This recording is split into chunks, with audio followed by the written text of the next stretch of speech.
પરિણામના 30 દિવસે 8 મહાનગરપાલિકાને મળી ગયા નવા મેયર, ડેપ્યુટી મેયર. ચૂંટણીના પરિણામના મહિના બાદ મનપામાં પદાધિકારીઓની જાહેરાત કરવામાં આવી છે. 15 મનપામાંથી 8 મનપામાં હોદ્દેદારોની નિમણૂક કરાઈ છે. આજે અમદાવાદને નવા મેયર અને ડેપ્યુટી મેયર મળી ગયા છે. અમદાવાદ મેયર પદે હિતેશ બારોટ તથા અમદાવાદના ડેપ્યુટી મેયર પદે અંજુબેન શાહની જાહેરાત કરવામાં આવી છે.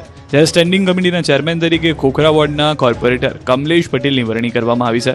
ભાજપના શાસક પક્ષના નેતા તરીકે શાહીબાગ વોર્ડના જશુભાઈ ઠાકોર અને દંડક તરીકે ચાંદખેડા વોર્ડના અતુલ મિશ્રાની નિમણૂક કરવામાં આવી છે. પ્રથમ સામાન્ય સભામાં હિતેશ બારોટે સત્તાવાર રીતે મેયર પદ ગ્રહણ કર્યું છે. આ તરફ નવસારી શહેરના મહાનગરપાલિકાના પ્રથમ મેયર બન્યા છે અશોકભાઈ ધોરાજીયા. કેયુરીબેન દેસાઈને ડેપ્યુટી મેયર સ્ટેન્ડિંગ કમિટીના ચેરમેન મુકેશ અગ્રવાલને જવાબદારી સોંપવામાં આવી.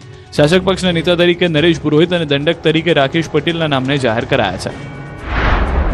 દિવ્યા નાથાણી ગાંધીધામ મનપાના નવા મેયર બન્યા, જ્યારે ડેપ્યુટી મેયર તરીકે નવીન ઝરુ તેમજ સ્ટેન્ડિંગ કમિટીના ચેરમેન પદે તેજસ શેઠની વરણી કરાઈ. શાસક પક્ષના નેતા તરીકે ભરતભાઈ મીરાણી, દંડક તરીકે સુરેશભાઈ ધુવાની વરણી કરવામાં આવી છે.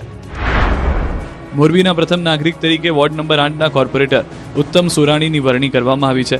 ડેપ્યુટી મેયર તરીકે વોર્ડ નંબર 6ના ચિરાગ રાણપરાની નિમણૂક કરવામાં આવી છે. જ્યારે સ્ટેન્ડિંગ કમિટીના ચેરમેન તરીકે વોર્ડ નંબર 1ના કોર્પોરેટર જયંતી પણસુભિયાની વરણી કરવામાં આવી છે. ભાજપના શાસક પક્ષના નેતા તરીકે અર્પિતાબા જાડેજા અને દંડક તરીકે જયેશ દેસાઈની નિમણૂક કરવામાં આવી છે. તો જામનગર મનપામાં મેયર તરીકે મોનિકા વ્યાસ અને ડેપ્યુટી મેયર તરીકે રાકેશ ડેરની વરણી કરાઈ છે. ધીરેન કુમાર મોનાણીને સ્ટેન્ડિંગ ચેરમેન તો અમર મોદી શાસક પક્ષના નેતા અને પ્રવીણાબેન રૂપાડિયાને દંડક બનાવાયા છે. આ બાજુ નડિયાદ મહાનગરપાલિકાના પ્રથમ મેયર બનવાનું બહુમાન મનીષ પટેલને મળ્યું છે, જ્યારે ડેપ્યુટી મેયર પદ તરીકે કલ્પેશ રાવળ અને સ્ટેન્ડિંગ કમિટીના ચેરમેન તરીકે પરાગ બ્રહ્મટના નામ પર વાગી છે મહોર. પક્ષના નેતા પદે મેઘના વિકાસકુમાર શાહ, દંડક પદે પુષ્પાબેન ચિમનભાઈ પરમારની વરણી થઈ ચૂકી છે. તો પોરબંદર મહાનગરપાલિકાના મેયર તરીકે સાગર મોદી તથા ડેપ્યુટી મેયર તરીકે મનીષ શિયાળ અને સ્ટેન્ડિંગ કમિટીના ચેરમેન વિક્રમ ઓડેદરાની વરણી થઈ છે.